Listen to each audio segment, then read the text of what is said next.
પૈસાને વેડફાય નહીં। એક વેપારીના ઘરે એકનો એક દીકરો। આથી માતા પિતા પુત્રને બહુ લાડ કરે। એને ખુશ રાખવામાં તેઓ કોઈ ખામી આવવા દે નહીં।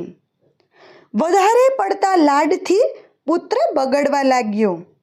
એ જેમ જેમ મોટો થતો ગયો તેમ તેમ વધુ ને વધુ ઉડાવ થતો ગયો। ખોટો ખર્ચ ન કરવો જોઈએ એવી એને ખબર પડતી નહીં।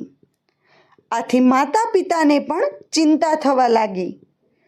પુત્રને સુધારવા માટે માતા પિતાએ ઘણા પ્રયત્ન કર્યા પણ કોઈ ફરક પડ્યો નહીં।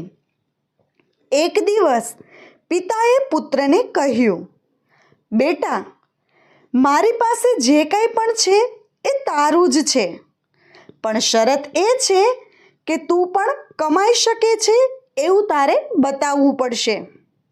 ત્યાં સુધી મારા પૈસામાંથી તને એકેય પૈસો નહીં મળે। પિતાની ટકોરથી પુત્રને ખૂબ લાગી આવ્યું।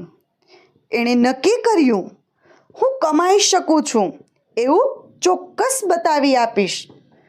બીજે દિવસે પુત્ર કામની શોધમાં નીકળ્યો। ફરતા ફરતા તેણે લારી ખેંચવાનું કામ મળ્યું। આ કામમાં એણે એક ગોદામમાંથી અનાજની ગુણો ઉપાડી લારીમાં મૂકવાની ને બીજા ગોદામમાં જઈને ઉતારવાની હતી।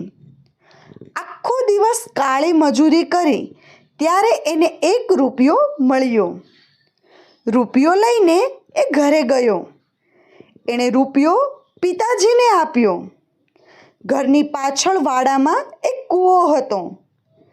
પિતાએ તો પુત્રની નજર સામે જ શાંતિથી એ રૂપિયાને કૂવામાં નાખી દીધો। થોડા દિવસ આમ જ ચાલ્યું। પિતા દીકરાને કશું કહે નહીં અને એની કમાણીનો રૂપિયો કૂવામાં નાખી દે। હવે પુત્ર અકળાયો। તેણે પૂછ્યું, પિતાજી, મારી કાળી મજૂરીનો રૂપિયો તમે આમ કૂવામાં શા માટે નાખી દો છો?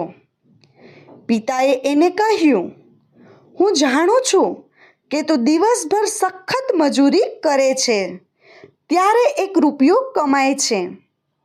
તારી મહેનતનો 1 રૂપિયો જ્યારે હું કૂવામાં નાખી દઉં છું ત્યારે તારો જીવ કપાઈ જતો હશે, એ પણ હું સમજી શકું છું। એ જ પ્રમાણે દીકરા, મારા કમાયેલા રૂપિયા તું જ્યારે ગમે તેમ વેડફી નાખતો હતો ત્યારે મને કેવું લાગતું હશે એ તને હવે સમજાયું હશે। પુત્રને પોતાની ભૂલ સમજાઈ ગઈ। એણે કાન પકડ્યા અને પિતાને કહ્યું, તમારી વાત સાવ સાચી છે। હવેથી હું પૈસા ગમે તેમ વેડફીશ નહીં। મિત્રો, તમને અમારો વિડીયો કેવો લાગ્યો કમેન્ટ કરીને જરૂર જણાવજો। અને જો તમને અમારો વિડીયો ગમ્યો હોય તો અમારા વિડીયોને લાઈક અને વધુમાં વધુ શેર કરવાનું ભૂલતા નહીં। વિડીયો જોવા માટે ધન્યવાદ।